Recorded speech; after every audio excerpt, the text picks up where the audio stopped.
Could you imagine the color of your jeans was brewed like beer by microbes? Let's explore the living dyes that could flip of one of the most polluting industries.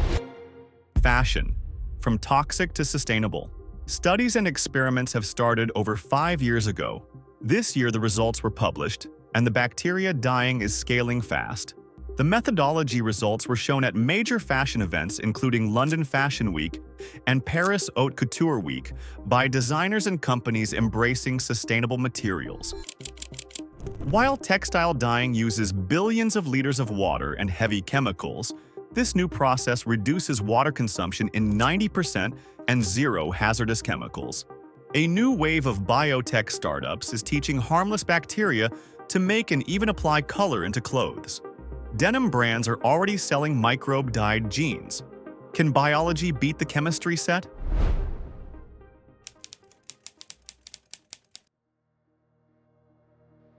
There are two big approaches. A. Microbes that make the dye, biosynthesis. Companies like Huue program microbes to biosynthesize indigo, the iconic blue for denim, using sugar as feedstock. The resulting dye is chemically identical to conventional indigo, but made by fermentation rather than petrochemicals. B. Microbes that make and deposit color directly on fabric. Colorifix takes a pigment gene found in nature, from plants, insects, among others. Add that DNA information into a safe microbe, grows it in a fermenter, then pumps the living broth straight into standard dye machines. Heat bursts the cells, and the color locks onto the fiber. No hazardous auxiliaries to extract, carry, or fix the dye are needed. Wild-grown artistry. Designer Natsai Audrey Chiesa pioneered patterned silk dyed with the soil bacterium Streptomyces chelicolor, whose pigment actinor-hodin shifts between pinks, purples, and blues depending on pH, producing ethereal, one-of-a-kind gradients. In order to obtain stable color shades from bacterial growth, it is necessary to control the growing conditions, such as pH, temperature, and nutrients, to influence pigment production.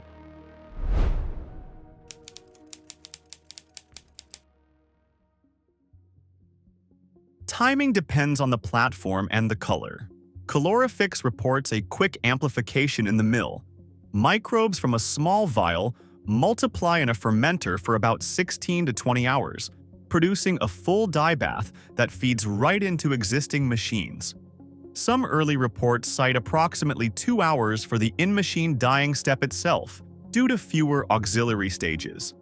Artistic plate dyeing with Streptomyces, for unique patterns, is slower. A few days of incubation on agar until colonies spread pigment through the cloth. It's stunning, but not suitable for mass production.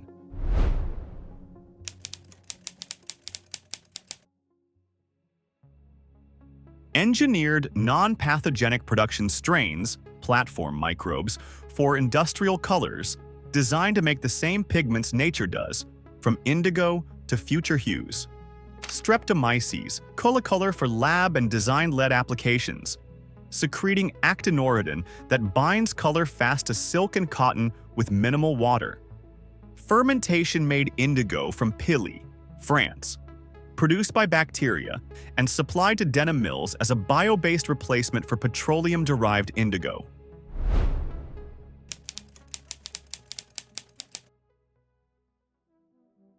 This isn't sci-fi. Brands are shipping. Citizens of Humanity launched jeans colored with Pili's Eco Indigo in partnership with Mill Orta, a commercial debut of bacteria-made indigo in premium denim. Pangaea released Colorifix-dyed tracksuits. Stella McCartney exhibited a Colorifix-dyed dress at London's V&A H&M Group has invested in and trialed Colorifix across its supply chain. Manufacturers working with Colorifix include European and Asian dye houses, enabling drop-in use of existing equipment.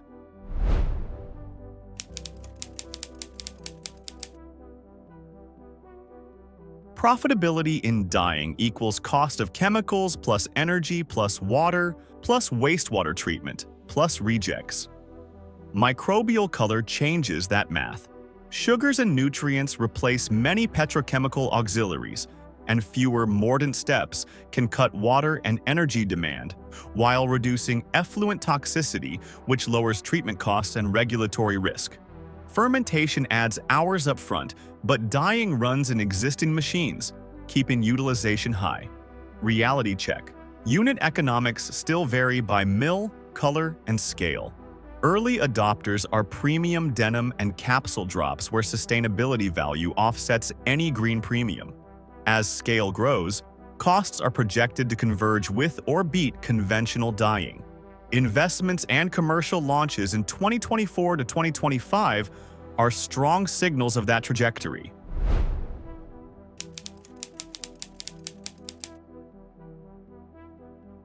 Short answer, in some categories, yes, already. Indigo for denim.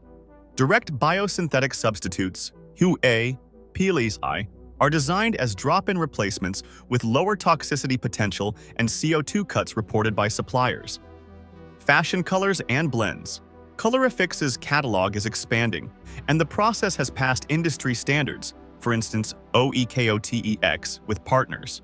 But mass adoption depends on color range, fastness specifications, and global capacity, all scaling fast but not universal yet. Find a natural color in nature's library, a plant, insect, microbe. Copy the DNA instructions for that pigment. Engineer a safe microbe to produce that pigment. Grow it in a fermenter, similar to brewing.